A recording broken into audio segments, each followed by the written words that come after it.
our grandson is coming home, so let's have steak again today. Rhino, hurry up and order the catering. At my in-laws' house, we order steak through catering once a month as a treat. All right, shall we eat? What about mine?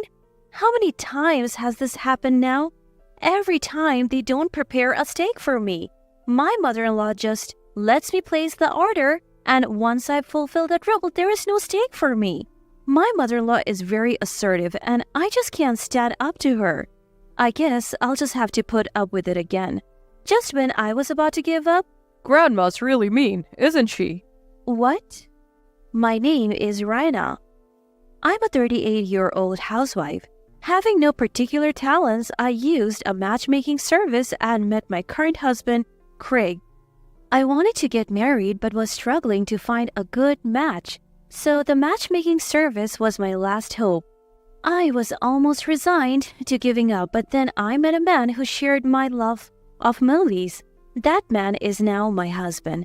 We hit it off on a movie date, had a smooth courtship, and got married. My husband, being 2 years older, was kind, but that kindness disappeared when our son was born. Our marriage had grown cold when two changes occurred. The first was our son's IQ, which suddenly soared as he grew. By third grade, he could handle subjects at an 8th grade level. Moreover, our son, who loved reading, was able to speak 5 languages by 5th grade. However, his intelligence led to bullying and he stopped attending school. Thanks to an opportunity to study abroad suggested by his teacher, he's now studying at Cambridge University in England. The second change was moving into my in-laws' house when our son went abroad. My husband's work location changed, so we moved into his parents' house, which was closer. Having become a housewife after marriage, I had no choice but to follow my husband. Little did I know this would be the beginning of a difficult life. My mother-in-law was the only one living at the in-laws' house when we moved in. My father-in-law is in the hospital due to illness.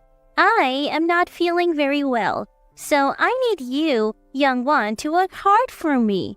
That's what I was told on my first day living in my husband's family home. But my mother-in-law doesn't seem sick at all. She even seems more energetic than me. How old are you, mother-in-law? 64 this year. My husband answers my question with a hint of annoyance. Really? But she doesn't look sick at all. In this house, whatever Mom says is the law. Don't you dare question her or you'll be in trouble. Upon hearing those words from my husband, I suddenly felt incredibly alone. I could clearly sense my mother-in-law's hostility towards me, but I never thought my husband would abandon me like this, even though our marriage had gone cold. Come on, Rhino, get to work. You'll be staying here, so first clean the floors with this mop. With that, I was handed an old mop and bucket. Looking around, I noticed dust accumulated everywhere. It was clear the cleaning hadn't been thorough. Can I start using the vacuum cleaner? I thought to tackle the dust first. Don't rely on modern tools. Just do it all with the mop. Despite having a vacuum cleaner in the house, my mother-in-law refused to let me use it. I gave in and obediently replied, "Understood." Could you do that part while I do this one? I thought we would clean together, so I asked my husband, but my mother-in-law interrupted with a contemptuous look. What are you talking about? Craig and I will chat and rest here. You clean by yourself. But the house is unnecessarily big with 6 beds, 3 baths. It was impossible for me to clean it all alone. Also, do the dishes that have piled up, please. I was already at my limit with the floor cleaning, and now she was adding more demands? I can't handle it all. The house is too big. Oh, really? Then I'll allow you to use the vacuum for $10 every 10 minutes. How's that? That's too expensive. You can't even pay $10. What a poor daughter-in-law. My husband didn't lift a finger to help me, even as I was being mercilessly belittled in front of him. Moreover, he said, "It looks bad to squat and talk while mopping." When it was just the two of us living together, the lack of conversation was manageable, but since coming to his parents' house, my husband's cold behavior had turned into something like psychological abuse. Let's have steak today. I know a delicious place. With that, my mother-in-law called for catering. My arms ached, but I somehow finished the cleaning and dishes. And right when I finished, the catered steak arrived. I worked hard for this. I was beyond excited for the steak. Ever since I heard that we would be ordering steak, I put extra effort into cleaning. My mother-in-law said it was going to be an expensive steak, and I couldn't help but wonder just how delicious it would be. My stomach seemed to growl just thinking about it. Reina, please pour some water. My mother-in-law's tone was commanding and cold, but I could endure it all for this moment. I absolutely love steak, especially filet mignon. Once I finished pouring the water, the ordered steaks were lined up on the table. Wow, it looks delicious. Thank you, mother-in-law. I thanked her with joy. Huh? What are you talking about? There's no way there's any for you. My mother-in-law responded with a puzzled face. What? What do you mean there is none? I felt my heart sink to rock bottom. I cleaned the floors as you asked, and I have done the dishes, I said weakly, only for my mother-in-law to retort, That's only natural. It was merely a token of appreciation for letting you stay. Think of it as paying a fee through your actions. Did you think you could live here for free? I had moved into my in-laws' house due to my husband's work, and it was already nothing short of hell. Yet I didn't have the money to live on my own. Since getting married, I only received $200 a month for allowance. After buying clothes, cosmetics, and necessities, I cannot save. My savings before meeting my husband were spent on moving expenses and my father's surgery. I thought I would at least be secure as a housewife. I realized how naive I had been. So what about my dinner? My mother-in-law seemed completely unprepared for that question and began pondering. Let me think. I felt hurt and questioned my word. There are some noodles around. You can eat those. The table held high-quality steaks, and my meal was noodles? This stark difference told the story of my place in this family. They both ate their steaks in silence, never offering me a bite. Reina, wash this knife and fork thoroughly. The only time I came close to the steak was when I washed the knife and fork after they were done eating. From the very first day, I endured horrible mistreatment, and I was mentally and physically exhausted. One day, during this never-ending cycle, a call came from our son who was studying abroad. Mom, long time no see. Hey, you were good at handcrafts, right? What's this all of a sudden? I wouldn't say I'm good at it, but I do embroidery as a hobby. Really? Handcrafts are trendy here in America now, and I was reminded of your work. There are specialty stores here, but even looking back now, the quality of your embroidery is on another level. My son praised me during this rare phone call. How long has it been since someone praised me? I couldn't help but feel happy and even shed a few tears. Thank you. Only Leo would say something like that to me. My emotions must have transmitted to my son because he said, Mom, is something wrong? Your voice is trembling.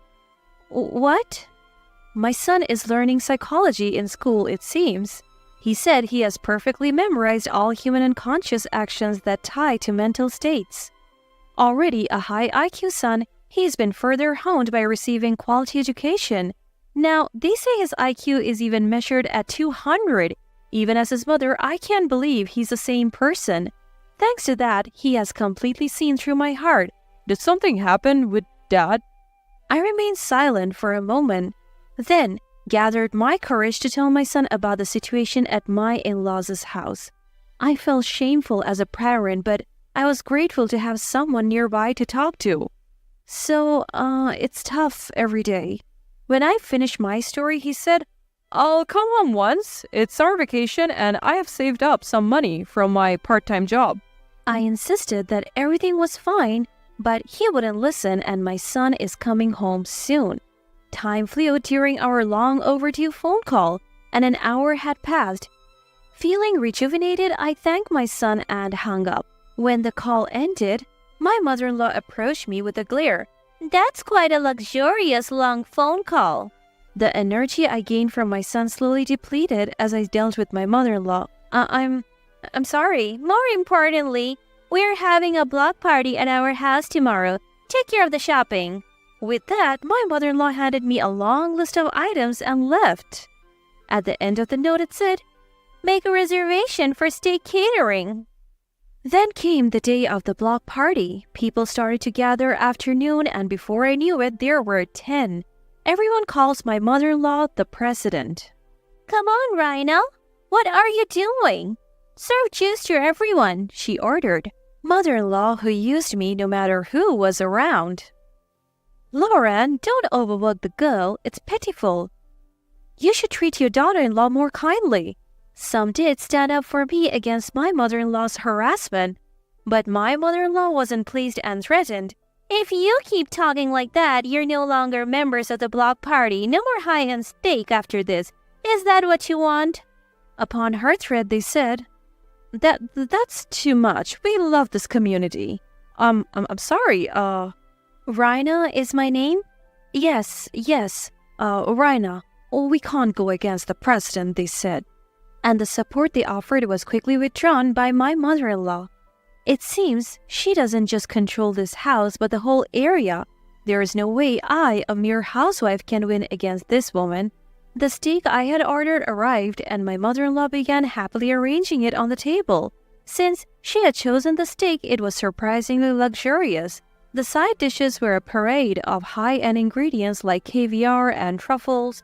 But even here, my mother-in-law lectured me. "You think you can eat such good steak as a wife? You're 100 years too early. You won't have any this time either." My mother-in-law bullied me openly in front of everyone. The pitiful glances from those around us pierced me. No one could oppose my mother-in-law. I glanced at my husband, who was quietly eating his steak alone. But surely a little bit is fine, isn't it?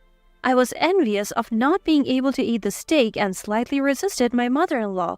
"Of course it's not okay, but I'm not a demon.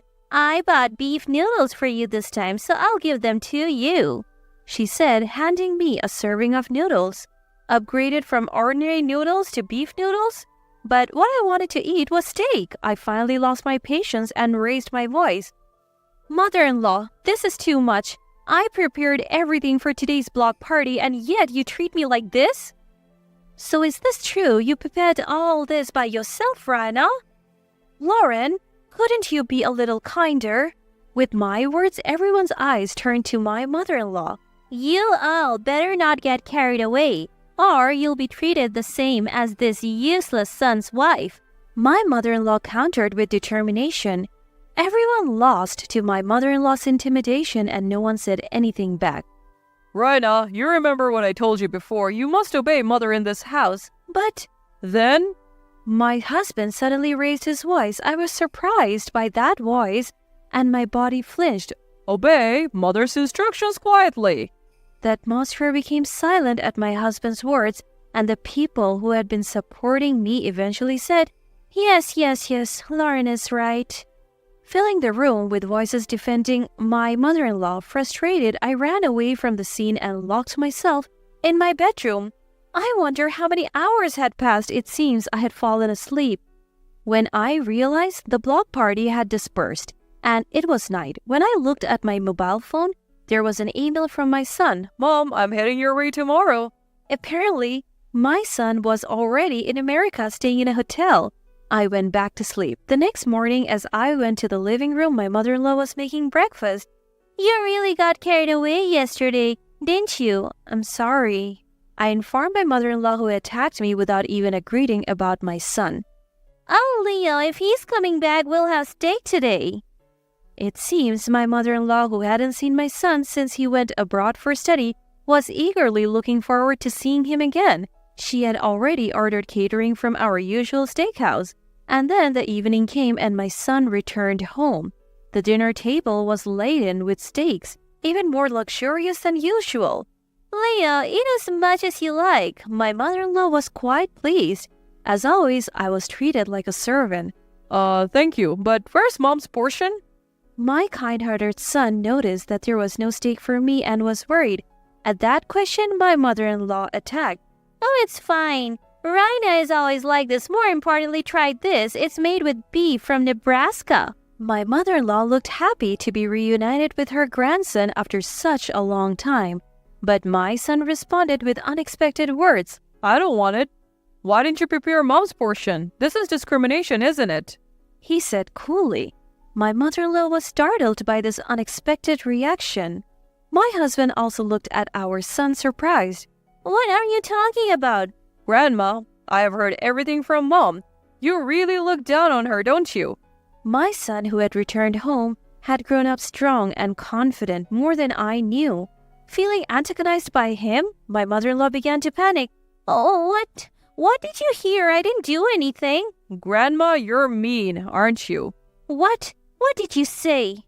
You're always looking down on mom, right? You want to feel superior, but people like that usually lack confidence or have nothing to be proud of. That's why they attack others to feel superior. It's a mean personality. Leo, just because you're a child doesn't mean you can say anything. Then what about a grandma who can't tell right from wrong? My son's counterattacks didn't stop and my mother-in-law was increasingly cornered. That's true, isn't it? Everyone has an equal share of stake, but mom has nothing? This is clear discrimination. Normally, this would lead to a fight. I have seen it happen many times. My son was looking at my mother-in-law with cold eyes, far beyond his years. Seeing those eyes, she became a little timid and quieted down. But my son's momentum did not stop. You're panicking. Your eye movements, habits, and amount of sweat tell the story. I'm studying psychology at Cambridge University, always at the top of my class, and I assist a professor every day. I see many types of people, and Grandma, you have a typical dictator personality. Me? A dictator? My mother-in-law seemed to have taken some damage, making a face. She probably never thought the day would come when her grandson would say such things. You're sweating a lot from the agitation. Are you panicking, Grandma?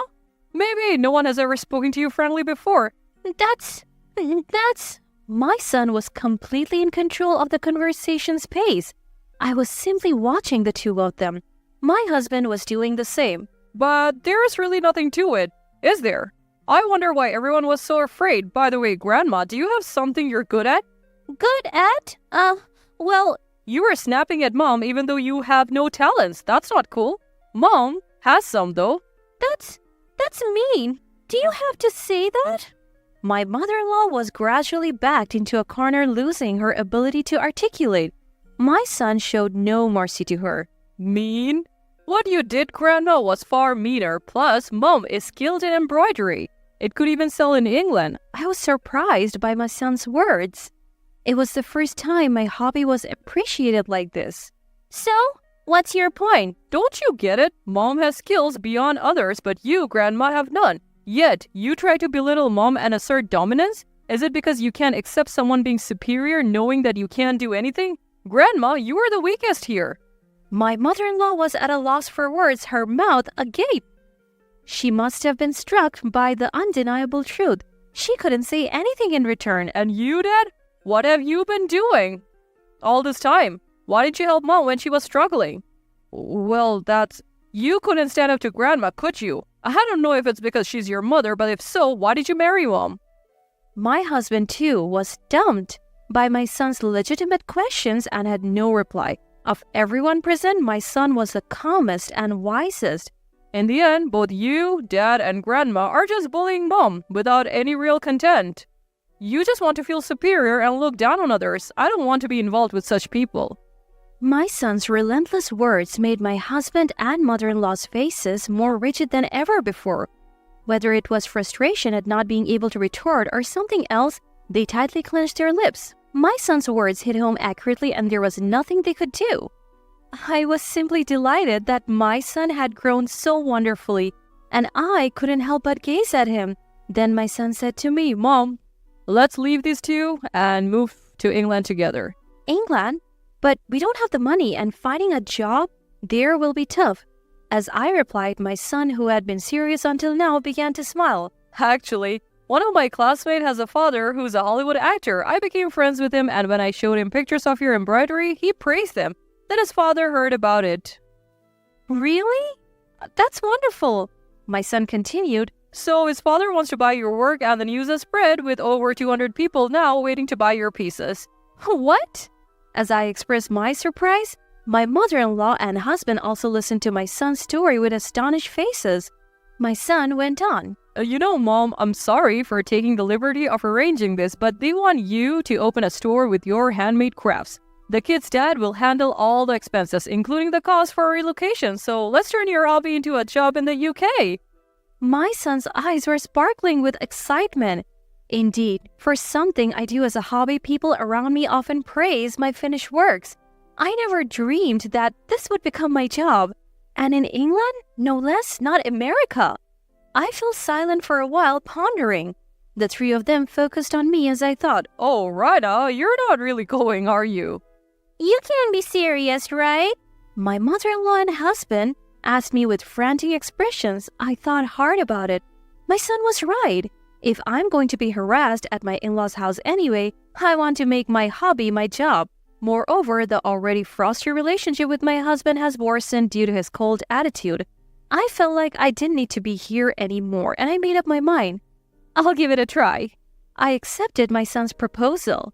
My son was overjoyed at my answer, and my mother-in-law and husband wore shocked expressions. I decided to say it plainly. That's it, I'm divorcing you. I'm tired of being with you and being oppressed by your mother. Let me be free. With that, my husband slumped and said, All right. My mother-in-law was ranting until the end, but I didn't catch any of it and don't remember.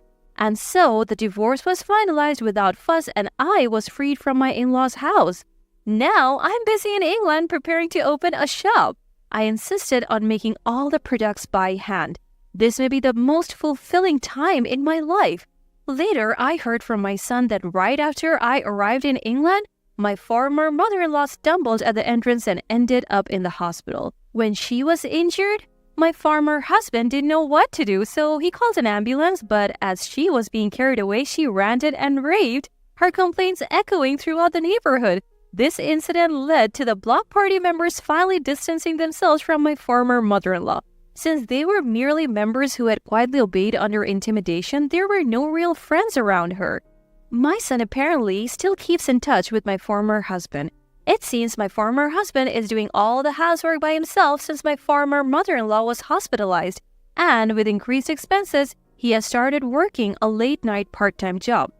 The two who had continued to torment me have now begun to fall in love. Considering my former mother-in-law's age, full recovery may be difficult and she may need care even after discharge. It's going to be tough, but I hope the two of them will do their best to live on. I'm steadily working on products for the opening. My son is helping with the interior decoration of the shop next door. Although the idea of moving abroad was scary at first, my son is helping me wholeheartedly, which is very reassuring. My son who rescued me from a painful in-law family. Now, as a mother, I will do my best to support my son as I finish the last